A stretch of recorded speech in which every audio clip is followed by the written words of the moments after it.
दोस्तों, यदि आप जन्माष्टमी के समय मुहूर्त और ये जानना चाहते हैं कि ज़्यादातर जन्माष्टमी हर साल 2 दिन क्यों मनाई जाती है और स्मार्त और वैष्णवों में क्या अंतर है, क्या डिफरेंस है, तो बने रहिए वीडियो में अंत तक। मैं जन्माष्टमी के दिन, क्योंकि दिन का भी चक्कर है, और स्मार्त और वैष्णव के बारे में आपको जानकारी देने वाला हूं। मैं आशुतोष देवलिया संपूर्णानंद आपको साधना और जीवन में आगे बढ़ने में मदद करता हूं। चलिए आज चर्चा करते हैं जन्माष्टमी के बारे में। जन्माष्टमी जो है भगवान विष्णु के अवतार श्री कृष्ण के जन्म के उपलक्ष्य में मनाई जाती है। श्री कृष्ण जी का जन्म जो है भाद्रपद की या भादव मास की अष्टमी को हुआ था,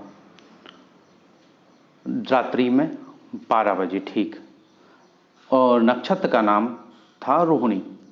तो रोहिणी नक्षत्र में भगवान विष्णु ने मथुरा के कारागार में वासुदेव और देवकी की संतान के रूप में जन्म लिया था। देवकी जो थी वो कंस की प्रिय बहन थी और कंस ने उनका विवाह जो है वासुदेव से किया था, महाराज वासुदेव से। और वासुदेव जो हैं जैसे ही इनको लेके जा रहे थे वैसे ही कंस को आकाशवाणी सुनाई देती है कि तू किस बहन को विदा कर रहा है, इतना खुशियां मना रहा है, इसका 8वां पुत्र ही तेरा काल होगा, वो ही तुझे मार देगा। तो कंस जो है देवकी का वध करने लगता है। तो जब देवकी का कंस वध करने लगता है तो जैसे ही वो तलवार निकाल लेता है वैसे ही वासुदेव कहते हैं कि मैंने जीवन काल कभी असत्य नहीं बोला, और जैसे ही मेरी संतान की प्राप्ति होगी तो मैं आपको हर एक संतान आपको सौंप दूंगा, और एक बालक तो आपकी के लिए काल नहीं होगा, और बालक की आप हत्या कर देना, तो इस तरह से आपकी भी जान बच जाएगी और आप अपनी बहन, प्रिय बहन की हत्या के लिए बच जाएंगे। तो वो उनको दोनों को कारागार में डाल देता है और एक एक करके देवकी की संतानों की हत्या कर देता है। बाद में जो उनकी एक संतान को तो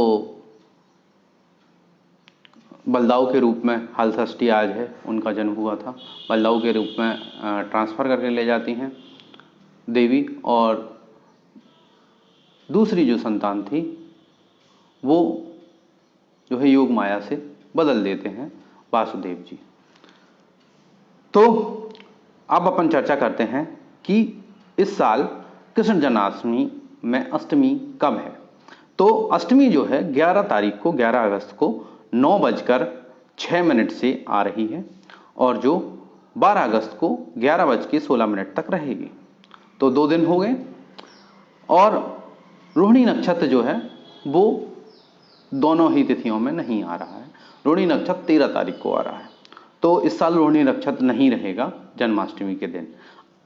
ये अब बात आप नोट कर लीजिए, इस बार रोहिणी नक्षत्र जो है जन्माष्टमी के दिन नहीं रहेगा।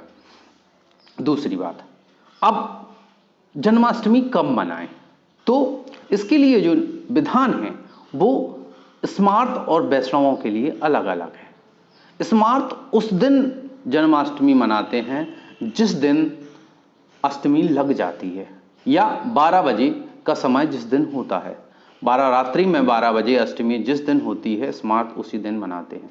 लेकिन वैष्णव जो होते हैं वो उदया तिथि के अनुसार ही मनाते हैं। उदया तिथि क्या होती है? उदया तिथि जो होती है जिस तिथि में सूर्योदय होता है। तो अगर 11 तारीख की बात करें तो 11 तारीख को सूर्योदय सप्तमी में हो रहा है, अष्टमी में नहीं हो रहा है। अष्टमी जो है 11 तारीख को आ रही है 9:06 पे, ठीक है, और 12 तारीख को आ रही है, 12 तारीख को रहेगी सुबह, इसलिए वैष्णव लोगों के लिए 12 तारीख रहेगी, और बाकी स्मार्त लोगों के लिए जो है वो 11 तारीख को जन्माष्टमी का व्रत रखा जाएगा। ये बात आप क्लियर समझ लीजिए। अब ये समझते हैं स्मार्त कौन होते हैं और वैष्णव कौन होते हैं। स्मार्त इस हिसाब से हिंदू धर्म को दो भागों में बांटा जा सकता है, एक तो वैष्णव और दूसरा स्मार्त। वैष्णव वो जो बाकी संप्रदायों से हैं, बाकी संप्रदाय मतलब सौर, शाक्त, गणपत और शैव, वो सभी क्या हो गए, स्मार्त हो गए।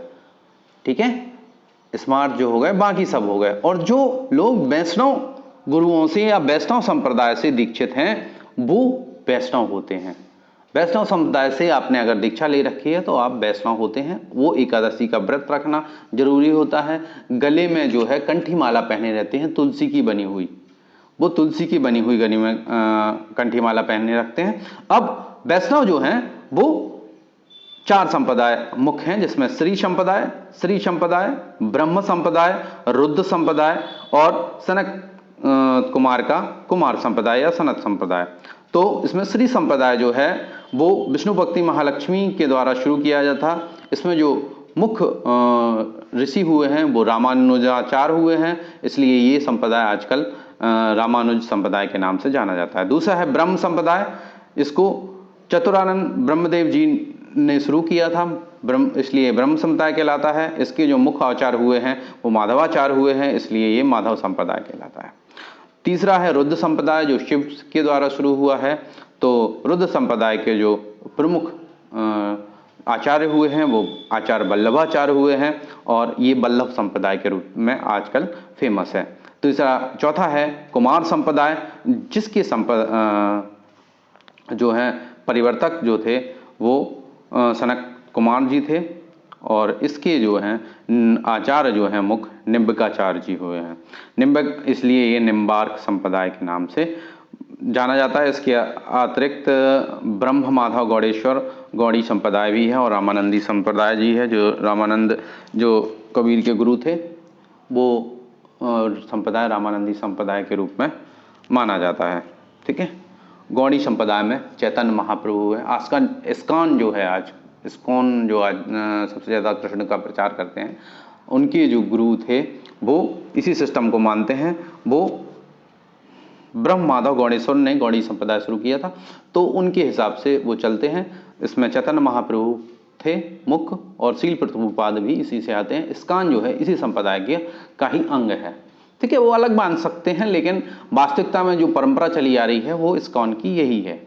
जो चैतन्य महाप्रभु और शील प्रभुपाद की परंपरा है वो गौड़ी संप्रदाय की परंपरा है। ठीक है, इस तरह से आप लोग समझ गए होंगे कि वैष्णव संप्रदाय क्या है और स्मार्त क्या है। वैष्णव और स्मार्त में आप अंतर समझ गए होंगे।